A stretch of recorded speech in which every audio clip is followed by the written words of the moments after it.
Bienvenidos al podcast de Invertidas, un espacio para hablar sobre finanzas y actualidad del mercado. Bienvenidos a un nuevo capítulo de Invertidas. En esta oportunidad nos acompaña Santiago Bulat, magíster en Economía, magíster en Finanzas, reconocido por sus publicaciones y trabajos de consultoría sobre economía, finanzas y política económica. Bienvenido, Santi, ¿cómo estás? Muy bien, muchísimas gracias por la invitación y perdón que las hice madrugar. Gracias a vos. Bueno, estamos contentas de que estés acá. Hoy vamos a hablar un poco sobre la macro en debate, las perspectivas y un poco de la actualidad. Y para arrancar, digamos, el capítulo, vamos a volcar una frase que es hablar sobre las decisiones que tomamos en la diaria, digamos, que es como que detrás de detrás de cada decisión, bueno, obviamente es humano y que las motivaciones detrás del ahorro y la inversión son sobre todo humanos. A lo que vamos con esto es que en la diaria tomamos decisiones siempre en base a nuestras necesidades y nuestras proyecciones, y es motivo por el cual a través de este canal lo que buscamos es acompañar y brindar a las personas herramientas al momento de tomar decisiones como para adquirir un inmueble, para tener cobertura financiera frente a determinadas variables y, ¿por qué no también mostrarle cómo invertir esos excedentes de dinero que tienen? Y esto aplica tanto a perfiles más conservadores como también perfiles arriesgados. Sí, Santi, como decía Romy, en las decisiones económicas cotidianas, vemos que, por ejemplo, ahorrar, consumir o invertir en un negocio, vemos que en el argentino promedio tiene en su cabeza dos variables, la inflación y el tipo de cambio. Históricamente, estas variables han sido muy volátiles, generando incertidumbre y dificultades para planificar en el mediano y largo plazo. ¿Cómo ves la evolución de estas variables en el contexto actual? ¿Y qué diferencia ves con respecto a países de la región que han logrado una mejor estabilidad? Bueno, es largo, tenemos para charlar mucho en ese sentido. Creo que, mira, si hacemos un poquito de historia, digamos, los países en términos generales tuvieron crisis hiperinflacionarias con sus propias monedas después de que se rompió el patrón oro allá en el 71, donde primero las economías más desarrolladas logran empezar a bajar la inflación a fines de los 70 o los 80 con tasas de interés muy altas, sobre todo Volcker y demás, en Estados Unidos, y después vemos cómo en Latinoamérica empieza a hacer lo propio en los 90, sobre todo con mucho anclaje cambiario. En general, todas las economías, no solamente fue Argentina la que tuvo algún anclaje de tipo de cambio para bajar la inflación, sobre todo porque los países ya lo habían logrado, entonces de alguna manera era como, bueno, acoplémonos a eso que ya lograron otros países, con una baja del tipo, atándonos al tipo de cambio. Eh, Quizás lo que le pasó a Argentina es que fue muchísimo más estricto en los 90 y que además terminó muy mal en el 2001, con lo cual Argentina de alguna manera, mientras vos ves que el resto de las economías pasaban de hiperinflaciones a inflaciones normales y bajas, Argentina volvió en los 2000 por ahí a romper eso de nuevo, cuando vos viste que el resto de las economías en los 2000 empezó a ganar lugar su propia moneda, con sus propios depósitos, ahorrando en su propia moneda, y eso Argentina lo rompió, ¿no? De alguna manera no lo pudo sostener. Entonces creo que la gran diferencia fue que tuvimos procesos muy similares durante los 80, en los 90 bastante parecido, diría, aunque Argentina por ahí más difícil de sostener, y después en los 2000 rompimos todo, y de alguna manera eso es lo que lo complicó a Argentina a hoy tener una dependencia bastante importante de lo que pase con el tipo de cambio, sobre todo porque no tenemos una referencia monetaria propia clara, ¿no? Digamos, Claro. no confiamos en el peso, no cumple las tres reglas que debería cumplir una moneda, y entonces empezamos a atarnos al dólar para tener ahí alguna referencia. Sin embargo, traje un gráfico que podemos ver. Básicamente lo que nos muestra es muy de corto plazo, algo que me parece que es un fenómeno interesante a la hora de entender la salida del cepo cambiario que fue en abril, que lo que vemos ahí en barritas es básicamente la inflación en bienes, Bien. y lo que vemos en el circulito es cuánto se movió el tipo de cambio en cada mes. Fijémonos que Claro. antes veníamos con este crawling peg del Del 2% mensual, más o menos, que a veces 2,1, 2,0, pero más o menos era 2, Sí. con inflaciones todo el tiempo más altas, que vos ves que cuando se sale del cepo pasa que el tipo de cambio va muy por encima de la inflación, ¿no? Y para mí esto es un dato relevante porque de alguna manera te cuenta una historia de que, bueno, Argentina está algo con orden fiscal y monetario y también con una actividad económica que está un poco más planchada, Ujú. empezó a desacoplarse un poquito de esta dinámica, que antes era, bueno, si sube el tipo de cambio, automáticamente los precios suben lo mismo que el tipo de cambio. Bueno, pareciera que ahora logramos un poco desacoplar eso y me parece algo muy buena noticia si esto se sostiene a largo plazo, ¿no? Ok. Porque hay economías, no sé, le pasó a Brasil a principios de este año, que tuvo una depreciación del real bastante fuerte y eso no se trasladó necesariamente a inflación más alta en Brasil, ¿no? Entonces, obviamente tenés impacto en los precios importados y exportados, que son los transables, pero no necesariamente en todos los bienes de la economía. Y creo que sostener esto es por ahí una de las mejores noticias desde la salida del cepo, que es muy distinto a lo que pasaba en 2023. En agosto de 2023 tuviste una devaluación del 22% y Sí, automáticamente los precios se movieron 22% en el lapso de 2 semanas. sí, Y sí. creo que eso era expectativas desacopladas, un fomento al consumo por ahí desmesurado. Entonces, esto me parece un buen dato para traer, que es por ahí a lo que hay que apuntar en el largo plazo. Obviamente veremos cómo es cuando empiecen a recuperarse un poco más los márgenes, pero esto me parece una buena noticia. Buenísimo, genial. Y ahora metiéndonos un poco en materia de inversiones, nosotros en capítulos anteriores trajimos, bueno, referentes del mercado y estuvimos hablando, por ejemplo, curvas de bonos soberanos, Sí. relacionamos tasa de rendimiento con la duration de los mismos Ujú. y también hemos hablado con quienes manejan los fondos comunes de inversión y viendo la performance según la naturaleza de cada uno. ¿Cómo ves que afectan estas variables, inflación, tipo de cambio, en el rendimiento de estos instrumentos? Bueno, claramente es fundamental. Digo, cuando uno piensa bastante en dólares, incluso en sus inversiones, lo que está viendo permanentemente es cuál va a ser la salida break-even que va a tener cada uno de los instrumentos, ¿no? Entonces, de alguna manera, si uno se mete en una LECAP hoy, no la ves tanto en términos reales, sino que decís, bueno, cuál es el tipo de cambio al cual debería sostenerse para que yo eventualmente salga ganando en dólares. Entonces creo que eso tiene una importancia, digamos, relevante. Y después lo inflacionario, claramente, porque uno empieza a ver ahí si se mete más en instrumentos ajustados por inflación o se mete más en instrumentos nominales, a tasa fija, exactamente, que hoy un poco es el ejercicio que estamos todo el tiempo haciendo. Digo, ¿cuál es la inflación implícita que está detrás de esos bonos para entender si me meto a uno u otro? Con lo cual son dos variables a monitorear permanentemente. Y como te digo, por ahora, digamos, hay que ver cuándo termina de salir esto porque esto ya es muy volátil, pero por ahora diría que está bastante estabilizado pese a los cimbronazos que venimos viendo tanto en tasas como en el tipo de cambio, como en un tesoro que convalidó tasa alta y demás. Bueno, no hay expectativas de inflación y de devaluación que se hayan ido muy por las nubes por el momento, ¿no? Obviamente esto es día a día, obviamente estamos contando las costillas al central todos los días, cosa que no pasa usualmente, pero es algo relevante a seguir. De hecho, cuando me fui a estudiar afuera, hice un ejercicio de preguntarle a todos mis compañeros cuánto era el nivel de reserva que tenían sus bancos centrales, Ah, mira, que eran sí, desde Etiopía hasta claro. México y solo uno lo sabía, Mira. que era de Turquía. Ahí vemos el seguimiento que hacemos de las reservas, el tipo de cambio. Nosotros lo Exacto. tenemos mucho más presente. Claro, sí, y bueno, y Turquía también, Turquía es un quilombo, entonces también de alguna manera estábamos en el mismo barco. Así que. Santi, aprovecho para preguntarte y charlar del tema. Justo este año tuvimos un evento importante o que muchos estaban esperando también, que fue en abril, a través de la salida del cepo, y Sí, que fue una modificación a lo que es el esquema cambiario y macroeconómico que veníamos teniendo. sí, Con la salida del cepo se establece un sistema en el que tipo de cambio va a flotar entre dos bandas, una superior y una inferior. sí. Ahora, este esquema que estamos teniendo actualmente, ¿vos ves que pueda tener desarrollo post elecciones y que se siga manteniendo? Tengo un gráfico también para que veamos el tipo de cambio real, así que lo podemos usar. Yo creo, adelantándome un poco a la pregunta, me parece que no, que Argentina va a ir a otro esquema cambiario. No sé si ni bien terminan las elecciones o no, Más allá de que no lo se sé. mantengan, digamos, el discurso de que se va a digamos, que va a seguir este tipo de esquema, Sí, los no lo ves muy discursos a veces se los lleva el viable. viento, digamos, ¿eh? Con lo cual no estoy tan. Un poco lo que muestra este gráfico es el tipo de cambio real en azul oscuro. Ustedes me ayudan igual porque soy daltónico yo, pero bueno, azul oscuro. Y después gris, lo que sería el tipo de cambio paralelo, si se quiere, ¿bien? Sí, Y lo que están viendo ahí abajo están las dos bandas ajustadas en términos reales, por eso van para abajo, porque están ajustadas por inflación esperada.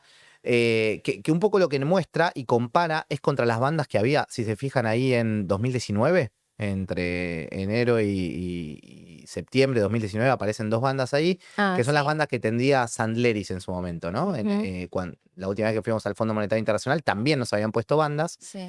Y un poco lo que se ve ahí es que el piso de esa banda, o sea, en su momento nos decían, che, tu piso de dólar tiene que ser más o menos un dólar de 1.600. Y hoy me está diciendo, tu techo de dólar tiene que ser 1.470 en este 1470. momento. Claro. Lo que quiero mostrar con esto es el programa que tenemos hoy con el Fondo Monetario Internacional nos está digamos, forzando un tipo de cambio estructuralmente más bajo de lo que nos pedía hace 7 años pasados, lo cual era por ahí más fácil acumular reservas en aquel momento, más fácil que la gente no se fuera de viaje en aquel momento, más fácil no importar tanto en aquel momento, que ahora que es, che, no puede pasar de este 1470, antes no puede bajar de lo que sería 1600.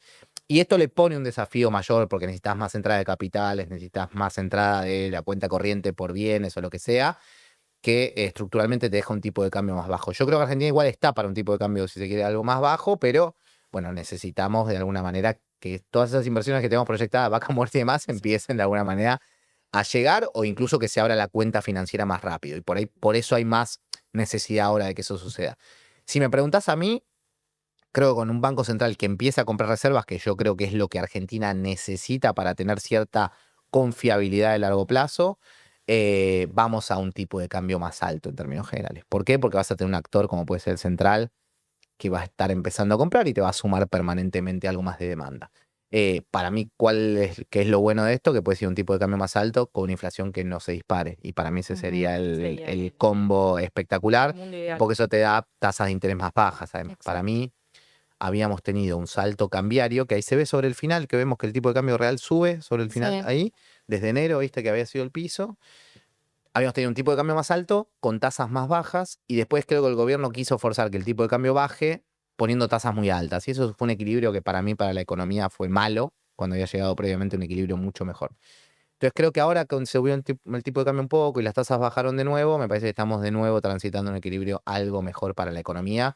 Porque obviamente nosotros miramos lo cambiario porque somos más financieros, pero Mm. claramente para la actividad económica tener estas tasas es El mundo de las tasas. desolador, digamos, es Obvio. terrible y ves como los adelantos de cuenta corriente vienen bajando a una velocidad importante.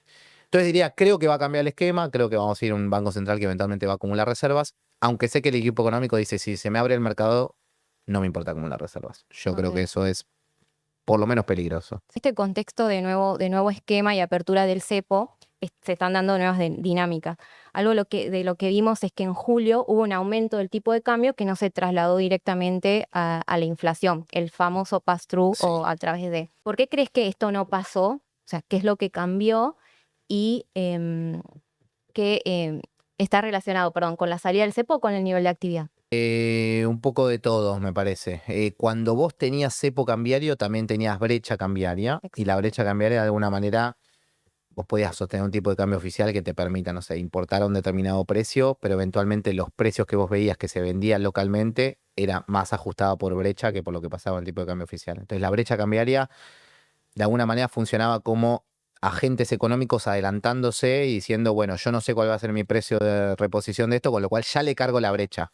Yo importo a 1000, pero voy a venderlo a 1400 porque no sé si en algún momento te va a tocar a mí.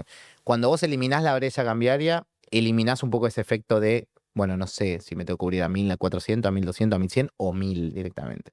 Entonces, de alguna manera, normalizar el esquema de importaciones y eliminar la brecha cambiaria para la inflación es muy bueno.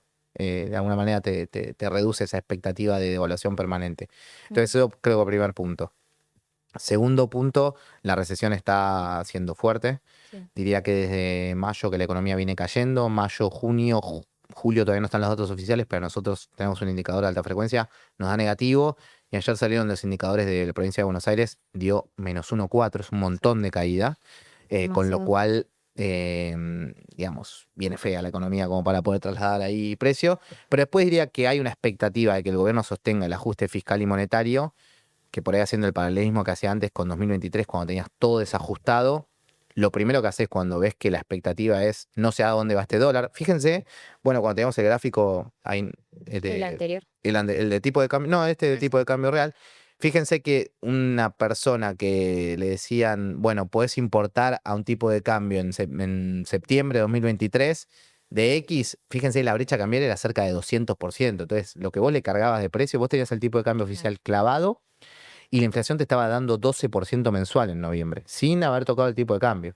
O sea, y eso estaba ajustando directamente por brecha y por expectativas. Entonces, cuando vos de alguna manera bajás eso, bueno, eliminás de alguna manera la expectativa de inflación hacia adelante. Y si vos ves, hoy no se ha disparado, para el año que viene está cerca de 20%. O sea, es como que creo que de alguna manera lo monetario y lo fiscal de sostenerse te da una perspectiva de que la inflación debería seguir bajando, quizás a costa de una actividad más floja de lo Floja. esperado. Sí, incluso me parece que hay dos temas acá que están buenos como resaltarlo. Uno es el consumo, como decíamos recién. Absolutamente. Y por otro lado, tenemos de que en la cabeza de los argentinos está ya, como decía Caro, en el productor, la persona que presta servicios, aumenta el tipo de cambio, automáticamente yo lo traslado a los precios. Sí. Porque tenemos que el dólar es nuestra moneda de resguardo.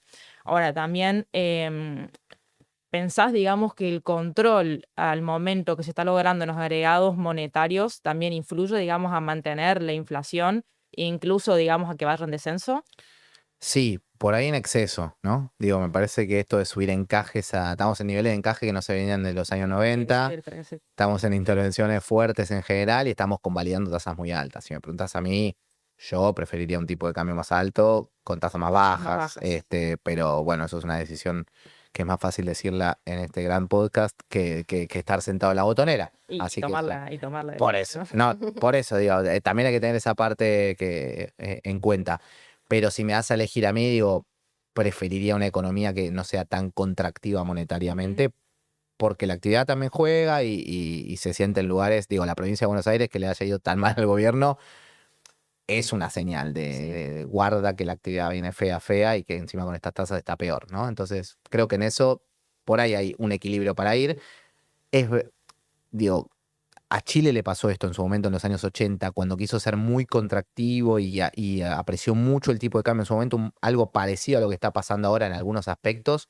El proceso de desinflación fue muy exitoso al principio, pero después no lo pudieron sostener. Sí, no son muchos países los que han logrado el éxito con, digamos, este control excesivo de los agregados Exacto. monetarios. Y con lo cambiario también abajo. Ahora, por suerte para mí Argentina salió del cepo, pero si seguíamos, si hoy estamos hablando del crawling del 1%, yo digo, esto no va a funcionar mucho tiempo más, por suerte ahora se cambió.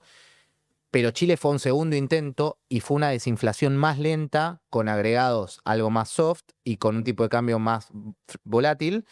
Y eso llevó a que la desinflación fuera más lenta, pero sostenible en el tiempo y lograron matar la inflación. Entonces, ¿cuál es mi miedo mayor? Que esto sea como muy, bajo la inflación de 300 a 20 en un año, éxito, Y y que después, bueno sea sostenible. Y eso sería la peor noticia, si se quiere. Ojalá no suceda, digamos, pero hay un riesgo ahí por ahí latente de cuán sostenible puede ser. Bien. Santi, cuando aumenta el tipo de cambio, ¿cuáles son los precios que primero reaccionan? Bueno, en general los transables son los primeros, que quiero decir los importados y los exportados. En general, cuando un exportador le sube el tipo de cambio, bueno, dice, ¿qué hago? ¿Vendo afuera o lo vendo internamente a un precio mayor en pesos, si se quiere? O lo mismo un importador que venía trayendo X a un determinado precio, bueno, le sube el tipo de cambio, automáticamente te lo va a trasladar acá para poder seguir trayendo. Entonces, esos son los principales. Por ahí los que no deberían reaccionar, que a veces venían reaccionando, además la parte de servicios en general, que debería estar un poquito más desacoplada, y eso es, en economías más normalizadas debería pasar eso. Después tenés todo el tema combustible, energía, en general, ahora tenemos una política medio de subsidios que se ha ido eliminando, todavía quedan algunos, pero todo lo que está vinculado a los servicios que usamos nosotros por energía, cuando viene a subir el tipo de cambio, automáticamente nos debería subir a nosotros, tanto combustible como gas y demás. Entonces eso tiene impacto y eso en general tiene los famosos efectos de segunda ronda. Si yo me sube el gas en un restaurante, probablemente suba la milanesa porque tiene que cocinar con gas. Entonces automáticamente te empiezan a subir alimentos y vas a decir, ¿por qué me está subiendo alimentos si me subió el gas? Bueno, en general tienen efectos. Lo mismo pasa con fletes, bueno, y demás. Entonces son de menor impacto, pero inicialmente diría que se concentran ahí. Buenísimo. Y después hay un concepto del cual se habla mucho, pero quizás no todos lo entienden, y es el tipo de cambio real. En realidad lo que nos importa a todo, no solamente el tipo de cambio, es cómo se mueve respecto del resto de los precios para entender si hay subas por encima de la inflación o por debajo de la inflación en términos generales, ¿no? Si todo aumentó 1000%, pero el agua esta que estoy tomando acá aumentó solamente 100, voy a decir, che, es verdad que aumentó, pero relativamente aumentó muy poco, entonces voy a tener más poder adquisitivo en aguas, si se quiere, no voy a poder comprar más aguas. Si uno ve el tipo de cambio en la Argentina, en el año 92 cambiamos la moneda, fuimos a una convertibilidad que había arrancado en el austral, pero después es la convertibilidad del peso, que es 1 a 1, después nos fuimos con una devaluación hasta 4 en el 2001, después se mantuvo en 3 en el gobierno de Néstor, después fue para arriba, para arriba, para arriba, para arriba, para arriba, y está en 1300. Pero si yo veo eso, es una curva que va así, con lo cual no me dice nada. Entonces, de alguna manera, el tipo de cambio real te ordena si el dólar acompañó a los precios o quedó por debajo de los precios en cada una de esas instancias. Por ejemplo, ni bien asumió este gobierno, el tipo de cambio subió 118% y la inflación fue 25% en ese mes, lo cual te da a entender que en términos relativos el dólar se encareció mucho en esa primera instancia, y después empezaste a ver que el dólar se quedó planchado o que iba aumentando al 2 cuando el resto de los precios iba 20, 13, 10, entonces se empezó a comer, si se quiere, parte de ese precio relativo que había quedado muy alto. Entonces, de alguna manera, lo que te dice el tipo de cambio real, que no solamente depende de la inflación interna, sino de lo que pasa en otras economías que compiten con vos o que comercian con vos, es si el tipo de cambio está alto o está bajo. ¿Cuáles fueron los momentos de tipo de cambio real alto que implica? A la gente le cuesta más irse de viaje, al importador le cuesta más importar, el exportador está más contento y la gente viene a vacacionar de Chile para acá en vez de nosotros yendo para Chile. Cuando tenemos tipo de cambio alto, te diría que la salida de la convertibilidad fue el tipo de cambio más alto que hemos tenido en términos oficiales, por lo menos. El dólar de Néstor fue un dólar alto y después de ahí empezaste a ver cómo fuiste para abajo. ¿Cuáles fueron los más bajos de todos? El de la convertibilidad, claramente, al final, sobre todo porque el resto de la región devaluaba, entonces todos se hacían más baratos que vos y vos quedabas cada vez más caro. El de Kicillof, 2015, Massa, 2023. Y después te diría que el de Caputo que tocó en enero fue uno bastante bajo, pero ahora ya, digamos, ya salimos de esa zona más riesgosa, si se quiere. Eh, pero claramente el tipo de cambio real se puede ganar competitividad de varias formas.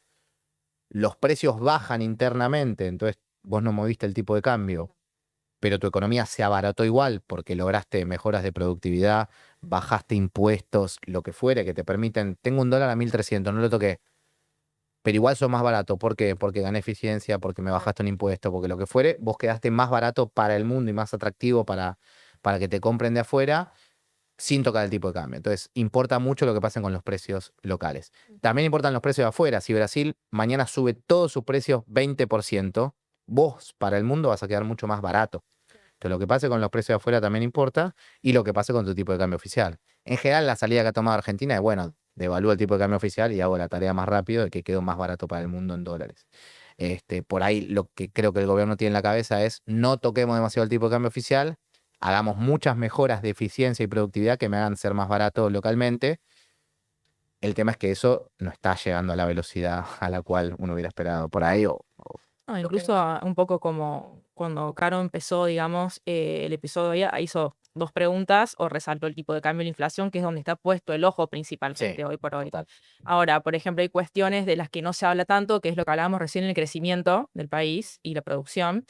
Ahora, me quedé pensando, por eso te quiero consultar. Vos me habías dicho que, digamos, ustedes en su consultora tienen como su propia estimación de lo que es crecimiento. Sí, de Que, actividad. claro, hoy por hoy, digamos, mirando los datos, te dice que en el 2025 es un 5% y que el año que viene, el 2026, va a ser un 4%. O sea, que es un nivel positivo, pero aún así en descenso. Ahora, mi duda es, desde la salida de las LEFIs hubo una fluctuación, una política más contractiva en tasas. Bueno, superávit fiscal tenemos, pero su proyección en su consultora de lo que es crecimiento a nivel país, ¿se modifica con respecto a este 4% para el 2026? Sí, nosotros estamos más abajo y pará, y te digo algo, para 2025 no llegas a 5. No llegamos, no. Estás más cerca de 4 que de 5. Ahora con toda esta modificación en los últimos meses, pensábamos lo mismo, digamos, de que ese 5,5% que se estimaba tampoco va a poder ser viable. Correcto. Así que cuando empezamos a ver, viste, el INDEC en realidad corrige series para atrás. Entonces, cada vez que sale una nueva, decís, che, bueno, ¿qué pasó con el resto? Y viste que la última corrección que hubo hasta el momento fue bastante dura y en mayo te quedó bastante flojo el indicador de actividad. Entonces ahí tuviste una baja importante que ya te lleva, si vos no creces más de acá en adelante, lo que se llama arrastre estadístico, te da 3,9. O sea, para llegar al 4, incluso tenés que, alguno de los meses que quedan, empezar a crecer un poquito para que llegue a 4. Con lo cual ya todas las consultoras, te digo, movieron de 5 a 4. Bien. Y para el año que viene también ves una baja que antes se esperaba 4 y está más cerca de 3 y pico, si se quiere, medio en el último focus que hay. Con lo cual se ha moderado. Ahora, si me preguntas a mí, Argentina tiene que salir de sube, baja, sube, baja, sube, baja. Quiero que sea el 6 porque hay elecciones, que le meto bomba al consumo y al año siguiente me reviento de nuevo para abajo.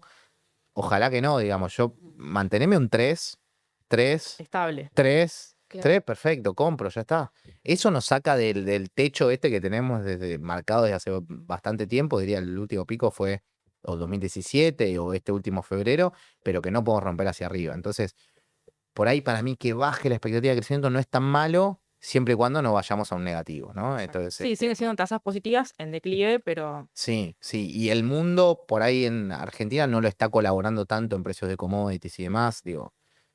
Vos ves las inversiones que había en Vaca Muerta, con este precio de petróleo están bajando la velocidad a la cual están haciendo inversiones, a la cual están perforando pozos. Si ves el agro y no le bajaban algo de retenciones, estaban muertos los muchachos del agro también con este nivel cambiario de retenciones y de precio de commodities, con lo cual el mundo te va a bajar algo de tasas, eso es positivo, pero en términos de commodities y lo que vos le vendés al mundo no te está colaborando demasiado si se quiere y eso te pone un poco de freno a los niveles de inversión que uno hubiera esperado. Así que ahí hay como un desafío más que global, si se quiere. bueno, en tu opinión, ¿ves que hablando de ¿no? la reactivación económica, todo lo que es el crédito privado es Sí. esencial para lo que es el crecimiento? Argentina nunca tuvo niveles de crédito demasiado altos por ahí hasta el momento, digamos, sobre todo desde los 2000 para acá. Creo que el pico estuvo 2013, si no me equivoco, pero no llegamos a esos niveles todavía, son muy bajos. Ahora, si vos ves cómo creció 2024 el nivel de crédito, es tremendo, tanto en dólares como en pesos. Te digo, de dólares más o menos está en un récord. Pesos no todavía, pero viene creciendo mucho. Y hay dos sectores que se recontra foguearon de eso. Uno, lo inmobiliario, que viene vendiendo no así la construcción, pero los inmuebles se están vendiendo un montón. Y dos, todo lo que es crédito prendario y crédito para bienes durables, heladeras, lavarropas, autos, motos, todo eso viene todo atado al crédito. Entonces, estás teniendo como un impacto muy positivo en la actividad económica, que por eso para mí, no quiero ser reiterativo, pero el tema de las tasas era como pagar un costo que no tenía demasiado sentido en un sector que te venía colaborando mucho a la actividad económica. De hecho, si vos ves patentamiento de autos, el único mes que cae es el último de agosto, con lo cual no tenía demasiado sentido. Pero te recontra ayudó en la recuperación de 2024. ¿Y crees que en los próximos años va a seguir aumentando? Ojalá, necesitamos muchísimo más crédito. De todo, de todo, de todo. Sé que tuvieron algunos ya podcasts de crédito Sí. hipotecario en particular, que estuvo muy bueno, además, así que. Pero no, creo que Argentina, digamos, nos hemos quedado cortísimos. Incluso si uno ve el crédito hipotecario, subió, pero se estancó. Se Está estancó. cerca de 200 palos, un poquito más, pero está ahí estancado y eso debería crecer muchísimo. O sea, nosotros no podemos concebir más, tenemos que ir con una valija, abrirla así, a mostrar los dólares, digamos. Por favor, que eso se termine en algún Tremendo, momento. sí. Sí. Así que ojalá que sí, ojalá que siga pasando. Vamos a tener que tener una macro ordenada mucho tiempo y ojalá que las idas y vueltas políticas, que hoy creo que la polarización sirve para ganar elecciones, pero no para sostener un país estable durante mucho tiempo, nada, por lo menos considere que el equilibrio fiscal, la inflación baja y demás, tienen que mantenerse a largo plazo, ¿no? Más allá del contexto general, ¿ves sectores con potencial de crecimiento? Muchísimo, muchísimo. Creo que hay algunos más naturales que otros, si se quiere. Nada, mencionaba el tema de la energía y del Sí, precio del total. petróleo, pero la energía, digamos, va a ser uno de los sectores que claramente va a seguir. Yo lo que quería marcar ahí es que la velocidad viene aminorándose, pero no es que va a dejar de crecer. Un sector que tiene para crecer mucho. Creo que las empresas ahí están todavía subvaluadas, con lo cual creo que hay potencial incluso de la parte financiera. Creo que hay mucho valor en lo que es minería. Si uno ve cómo viene hoy la investigación en distintos minerales, el cobre está siendo uno de los principales, de los principales metales que se está buscando más en la Argentina y demás, que va a arrancar, si se quiere, con mayor producción en 2028, según las últimas estimaciones del ministerio, con lo cual eso va a tener para crecer un montón Argentina ahí, que venimos muy rezagados respecto a la región, con lo cual tenemos para hacer un catch-up importante en litio, en cobre, en todo. Digo, litio te complica un poco que el precio internacional se hizo pelota, con lo cual eso a los proyectos más chicos lo deja bastante afuera de la cancha porque no tienen espalda para sostenerlo, pero en general hay una demanda de litio que para mí va a seguir bastante firme, aunque el mundo está buscando de la vuelta para que sean otros los metales en los cuales se pueda, por ahí esta transición a energía más limpia, se recuesten no solamente el litio, pero igual va a haber una demanda importante. Así que esos dos seguro, te diría que el agro para mí todavía tiene muchísimo para crecer. Sí. Y no por ahí este concepto de que hay un poco dando vueltas de que el agro tirás 2 semillas, lo regás un toque y sale una hectárea de soja, ¿viste? Bueno, hay un nivel de tecnología que Argentina está profundizando muy zarpada, en tecnología de precisión, de drones. Si vos vas hace 5 años al Expo Agro y vas ahora, vos no podés creer el nivel de Sí, es tecnología que ha tremendo. Yo adquirido. soy de Tucumán y tengo los novios de mis amigas, están re metidos en eso, es tremendo Es el que es crecimiento. impresionante. Y claro, y bueno, y también le está llegando a productores más chicos, ¿viste? De alguna manera Exacto, están sí, sí, empezando sí. a adoptarlo, con lo cual eso me parece muy zarpado y que tienen muchísimo para crecer.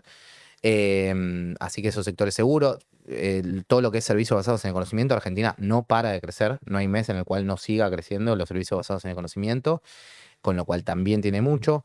Creo que lo financiero, para mí va a haber una depuración en lo financiero, creo que hay mucho, digamos, convivir, ojalá no tengamos que estar haciendo contado con liqui cada 5 minutos, digamos, pero me parece de alguna manera que es un sector que viene innovando mucho también y que es una población que se ha metido mucho, pero para hacer dólar MEP. Ojalá empecemos, digamos, de alguna manera a abrir el A ver, un abanico poco de más, opciones sí. y a crecer en el mercado de capitales también. Y que Exacto. Argentina está rezagado, si vos ves el número de empresas listadas, la cantidad de personas, la cantidad de operaciones, los instrumentos que hay mucho ahí para crecer. Y después creo que lo mismo ahí, instrumentos financieros vinculados a lo que es construcción también. Digamos, Argentina tiene por ahí, paga 30% en pozo y después te ajusto por CAC las próximas cuotas. Bueno, hay un montón de instrumentos que no existen acá, de pools, de cosas para. Con lo cual, creo que hay varios rubros en los cuales tenemos más para crecer y que hoy el mundo demanda bastante. A ver, y en línea con lo que decís, bueno, del crecimiento de estos sectores, ¿vos considerás o crees que al mediano o largo plazo se vuelva a reclasificar a Argentina como mercado emergente? O sea, cabe aclarar que la última reclasificación fue en 2018, Sí. que se hizo efectiva en 2019 con el gobierno de Macri. Sí, sí. Ahora, después, bueno, duró poco, en noviembre de 2021 otra vez volvimos Tal como cual. a foja cero, pero ¿vos crees que en el mediano o largo plazo se podría considerar eso? Yo creo que sí. De hecho, si vos ves un poco cómo está performando Argentina hoy en los bonos, está parecido a Ucrania, ¿viste? Como que vos decís, no. mm, Creo que uno de los. De hecho, el otro día había un indicador. Argentina, si vos ves en términos de conflictos geopolíticos, guerras civiles, discriminación, incluso homicidios, Argentina es de los países más pacíficos del mundo. Eh, a veces estamos muy encerrados en la nuestra y por ahí no logramos ver que eso es una ventaja muy zarpada en un mundo que está en el mayor, O sea, está en el punto de mayor cantidad de conflictos a nivel global desde el 45, o sea, para que nos demos una idea de dónde está el mundo y dónde estamos nosotros, es como que tenemos bastantes ventajas que si saliéramos de esta encerrona en la cual estamos más económica de a veces discutir si el cuadrado es un círculo o no, creo que hay como Argentina claramente tiene que ir a una reclasificación de los estándares financieros y obviamente va a depender de las restricciones, de cómo se vayan sacando y demás, pero para mí es lo que te decía antes de la sostenibilidad de ciertas bases económicas. Yo sé que a veces es medio cliché esto, pero de verdad que cualquier inversor que venga acá te dice, che, ¿y qué pasa si cambia el gobierno? O sea, sinceramente, es como que es lo único que te preguntan, porque después dicen, bueno, ¿y el RIGI se mantiene o no se mantiene? ¿Y me van a expropiar o no? ¿Y me van a poner un cepo o no? Porque ante la mínima duda tienen 195 países más para elegir. Entonces no, como que hay un poco eso, pero creo que Argentina tiene que claramente salir de esa categoría y ojalá suceda. Eh, por ahí los activos reaccionan un poco antes por la positiva, antes de que sean reclasificados. Pasó en 2018 también, ¿no? Santi, en línea de lo que estamos hablando, ¿hay reformas, digamos, pendientes para realizar en materia tributaria, en materia laboral, en materia previsional? ¿Pensás que son necesarias y que se van a realizar post elecciones para poder también reactivar un poco la economía de la que estamos hablando? Me parece fundamentales las dos que mencionás. La previsional creo que va a quedar un poquito más de lado, pero la tributaria y la laboral deberían pasar más rápido que tarde. La pregunta por ahí es por dónde las va a encarar el gobierno. Sí. Según lo que leemos en los informes del Fondo Monetario Internacional, que tampoco nos dice demasiado, pero por ahí es la única punta que tenemos para agarrarnos, habla de 3 impuestos fundamentales. El primero es el impuesto a débitos y créditos, o sea, el impuesto al cheque, digamos, que Bien. debería eliminarse. Muy, muy positivo, digamos, si esto sucede. Después retenciones, que es como un impuesto, ya sabemos, bastante malo. Y después como el impuesto al trabajo, que ahí un poco se vincula con la reforma laboral, que lo que dicen no es eliminarlo, obviamente, pero sí bajarlo. porque si uno ve hoy la diferencia que hay entre monotributo y el empleo privado formal, la diferencia en los costos de contratación es tremenda. Y ya no hay una fiscalización del monotributo. Es ilegal contratar por monotributo, pero la verdad es que todo el mundo lo hace y cada vez está más legalizado, si se quiere. Entonces, de alguna manera, hasta el Estado lo hace. Digo, si vos ves cómo son los contratos en varias provincias o ciudades, vemos que hay muchísima contratación por facturación, con lo cual está medio blanqueado. Y hoy lo que estás perdiendo es mucho empleo privado del sector formal. De hecho, los últimos datos de junio fueron 12.000 puestos de trabajo menos, lo cual es un golpe importante.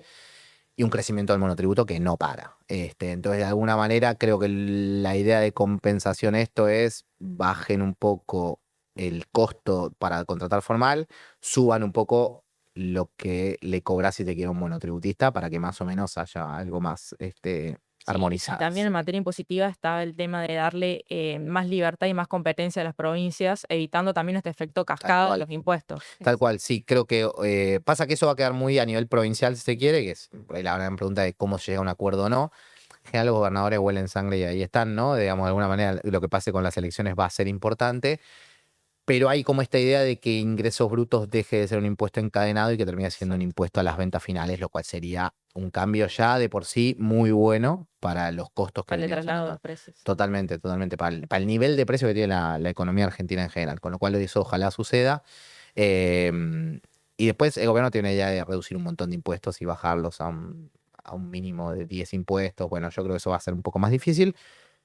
Pero me parece que la reforma tributaria es bastante importante. La pregunta es del otro lado, si bajás estos impuestos, siempre todos nos comemos la de la curva del Laffer, ¿viste? Que es bajar un impuesto, pero crecemos más, entonces recaudamos lo mismo. No suele pasar, usualmente. Con lo cual hay que ser cuidadoso con el lado de los gastos, que Argentina ya hizo un ajuste muy fuerte del lado de los gastos, por lo menos de la parte nacional. Y las provincias te diría que también ajustaron bastante.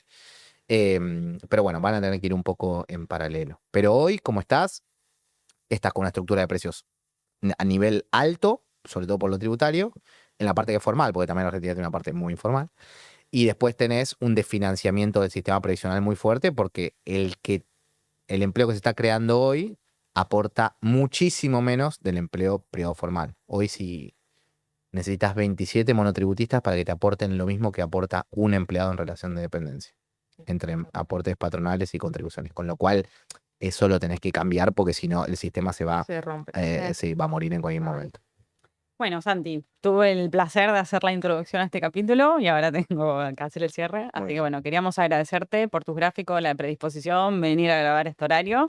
Así que bueno, mil gracias y espero que hayas estado. Que te hayas sentido cómodo. Muy bien, no, recontra, felicitaciones por el proyecto, que vengan varias temporadas más y bueno, alguna vuelta volveré. Genial. Bueno, gracias. Este podcast es solo con fines educativos e informativos. Ningún contenido mencionado aquí debe interpretarse como una recomendación de inversión, compra o venta de activos. Las opiniones expresadas son personales y no constituyen asesoramiento financiero alguno. Para cualquier consulta, no duden en comunicarse con nosotras a través de nuestro correo, invertidaspodcast@gmail.com. Si les resultó interesante nuestro contenido, pueden visitarnos en redes, Instagram, invertidas.podcast, YouTube y Spotify. También pueden dejarnos comentarios o decirnos temas que les interesen que abordemos por este medio. Muchas gracias.